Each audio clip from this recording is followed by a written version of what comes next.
জাতীয় মুখপাত্রের পদ ছাড়লেন শান্তনু সেন। দলীয় পদ ছাড়তে চেয়ে চিঠি পাঠিয়েছেন মমতা বন্দ্যোপাধ্যায়ের কাছে। আরজিকর হাসপাতালে দুর্নীতি, অভয়াকাণ্ডে চাকরি বিক্রি সহ বিভিন্ন দুর্নীতির প্রসঙ্গ উল্লেখ করে তিনি চিঠি দিয়েছেন। কোনোভাবে মন এগুলোকে মানতে সম্মতি দিচ্ছে না। চিঠিতে ইস্তফার কারণ ব্যাখ্যা করলেন প্রাক্তন তৃণমূল সাংসদ।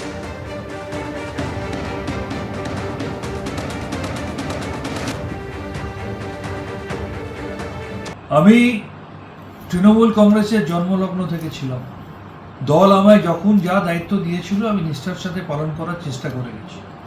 দল আমায় ন্যাশনাল স্পোক্সপারসন করেছিল।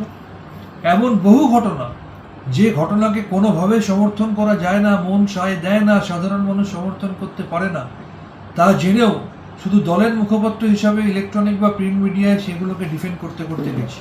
তার জন্য বহু সাধারণ মানুষ আমাকে অনেক কথা শুনিয়েছেন, আমাকে সেগুলো হজম করতে হয়েছে। কিন্তু আলটিমেটলি রাজনীতিটা মানুষের জন্য। সেই বাংলার মানুষ 2026 সালের 4 মে বিপুল ম্যান্ডেটের মধ্যে দিয়ে যখন বুঝিয়ে দিলেন যে চাকরি চুরি, আরজিকর কাণ্ড, অভয়াকাণ্ড সহ বিভিন্ন ক্ষেত্রে পাহাড় প্রমাণ দুর্নীতির বিরুদ্ধে তারা রায় দিয়েছে, তখন সেই মানুষের রায়কে মাথা পেতে নিয়ে হার স্বীকার করা উচিত।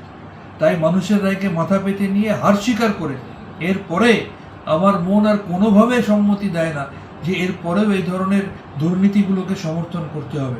তাই আমি আজকে তৃণমূল কংগ্রেসের সর্বভারতীয় সভানেত্রী তথা এই রাজ্যের প্রাক্তন মুখ্যমন্ত্রী শ্রীমতী মমতা বন্দ্যোপাধ্যায় মহোদয়ের কাছে ন্যাশনাল স্পোক্সপারসনের পদ থেকে আমি ইস্তফাপত্র পাঠালাম। আমার ইস্তফাপত্র গ্রহণ করে বাধিত করবেন।